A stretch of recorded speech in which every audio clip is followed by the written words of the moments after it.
Hello friends, welcome to new study point. आज का video में आपके लेकर आया हूँ C++ प्रोग्रामिंग के एक बहुत ही इजी से टॉपिक के लिए, दैट इज ऑन डिमांड। एक टॉपिक था कि एम्बिग्विटी और मल्टीपल इनहेरिटेंस क्या होती है, तो उसके रिगार्डिंग मैंने ये वीडियो बनाया है। तो चलिए स्टार्ट करते हैं। तो जैसे कि आपने इनहेरिटेंस पढ़ा हुआ कि इनहेरिटेंस का मतलब सिंपली होता है, मैं एक बार फिर आपको बताया हूँ। इनहेरिटेंस मीन्स होता है कि जब कोई एक क्लास, आपने क्लास कंसेप्ट पढ़ा हुआ सी प्रोग्रामिंग के अंदर, C++, जावा सभी में कंसेप्ट जो होता है ये हमारा क्लास का यूज होता है।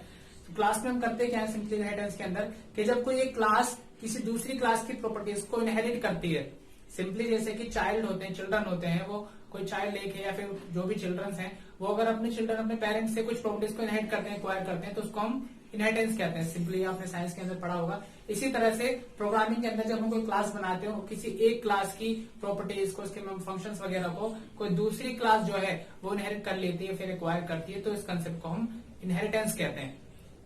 ठीक है, तो इनहेरिटेंस के डिफरेंट टाइप भी आपने पढ़े हुए हैं, जैसे कि हमने पढ़ा था hierarchical inheritance, multiple inheritance, single inheritance and multi level inheritance.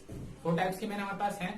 Single inheritance, multiple inheritance, multi level inheritance, hierarchical, और 5th पार्ट में हमारे पास है दैट इज हाइब्रिड इनहेरिटेंस, जो इन सबका कॉम्बिनेशन होता है। तो यहाँ पर हम बेसिकली हमसे बात करेंगे कि ये मल्टीपल इनहेरिटेंस के अंदर जो एक कंसेप्ट आता है C++ के अंदर, एम्बिग्विटी, वो होता क्या है। तो पहले मैं एक बार फिर से आपको मल्टीपल इनहेरिटेंस याद दिला दूं कि मल्टीपल इनहेरिटेंस सिंपली होता क्या है, जब कोई एक क्लास, इनहेरिटेंस के अंदर आपको पता है कि 2 क्लासेस है हमारे पास। एक क्लास वो जिसकी प्रॉपर्टीज दूसरी क्लास में ट्रांसफर होनी है, एक्वायर करेगी कोई दूसरी क्लास।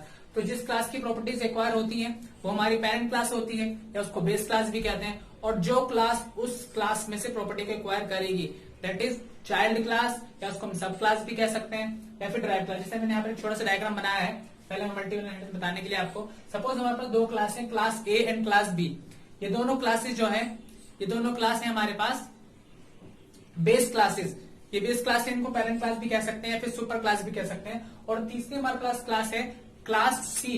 ये क्लास जो इन दोनों जो क्लासेस हैं इनकी प्रॉपर्टीज को ये एक्वायर करने वाली है, तो इसलिए ये हमारी डिराइव्ड क्लास हो गई। इसको हम सब क्लास भी कह सकते हैं, उसको हम चाइल्ड क्लास भी कह सकते हैं। तो यहाँ पर हम देखें कि यहाँ पर ये एक क्लास जो सी है वो 2 अलग अलग क्लासेस से जो प्रॉपर्टीज उसको एक्वायर कर रही है। जरूरी कि यहाँ पर 2 हो, 2 से ज्यादा भी हो सकती है। तो जब भी कोई एक क्लास, एक बेस, एक सब क्लास 2 या 2 से ज्यादा, या यानी कि मल्टीपल जो क्लासेस हैं उससे प्रॉपर्टीज को या उनके जो फंक्शन वगैरह उनको एक्वायर करती है, तो उसको हम कहते हैं मल्टीपल इनहेरिटेंस। ठीक है, तो दिस इज मल्टीपल इनहेरिटेंस। अब बात करते हैं कि इसमें एम्बिग्विटी का मतलब क्या है, फिर इसके अंदर एक जो कमी है, प्रॉब्लम, वो है क्या।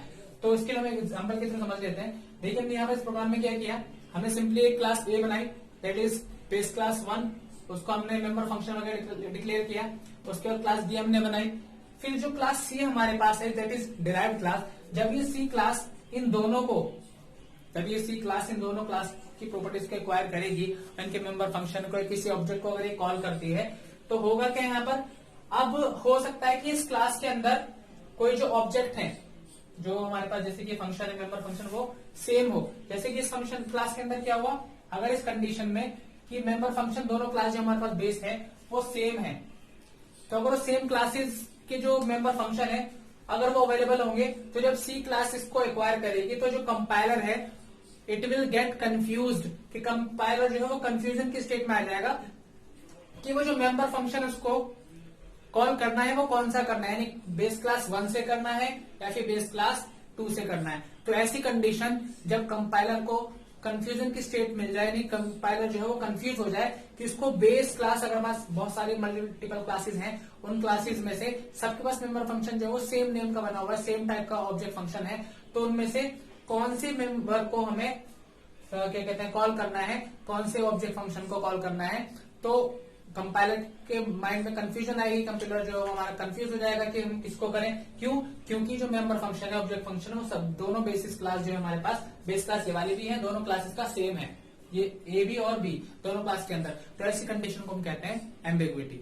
तो फिर से मैं बता दूं कि मल्टीपल इनहेरिटेंस में क्या हुआ कि 2 क्लास थी हमारे पास, दोनों क्लास में इसके कोई ऑब्जेक्ट फंक्शन था, इसका भी, लेकिन क्या कंडीशन हुई कि दोनों क्लास जो हमारे पास बेस क्लास है उनके ऑब्जेक्ट फंक्शन के जो नेम है वो सेम है, बिल्कुल एक ही नाम के साथ दोनों के ऑब्जेक्ट फंक्शन बने हुए हैं। अब जब क्लास सी इसकी प्रॉपर्टीज को एक्वायर करेगी और इसके ऑब्जेक्ट फंक्शन को कॉल करने वाली है क्लास, तो अब इसके माइंड में यानी कि कंपाइलर जो है वो कंफ्यूज होगा कि उसको कौन सी वाली क्लास का member function object function call करना है। कंफ्यूजन, इसका रीजन क्या है कि दोनों के पास सेम नेम के ऑब्जेक्ट्स हैं। तो ऐसी कंडीशन जब कंपाइलर कंफ्यूजन में आ जाए तो ऐसी कंडीशन को हम कहते हैं एम्बिग्विटी।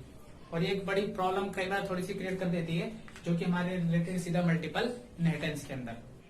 तो फ्रेंड्स हमने भी देखा कि एक्चुअल में एम्बिग्विटी क्या होती है और उसका रीजन क्या होता है। मैंने बताया कि एम्बिग्विटी कि सिंपली कई बार क्या होता है कि हमने दो क्लास बनाई है और उन दो क्लास से जो प्रॉपर्टीज है उसको हमने इनहेरिट कराया किसी थर्ड क्लास के जरिए। कोई थर्ड क्लास इन दो क्लास की जो प्रॉपर्टीज है उसको एक्वायर कर रही है।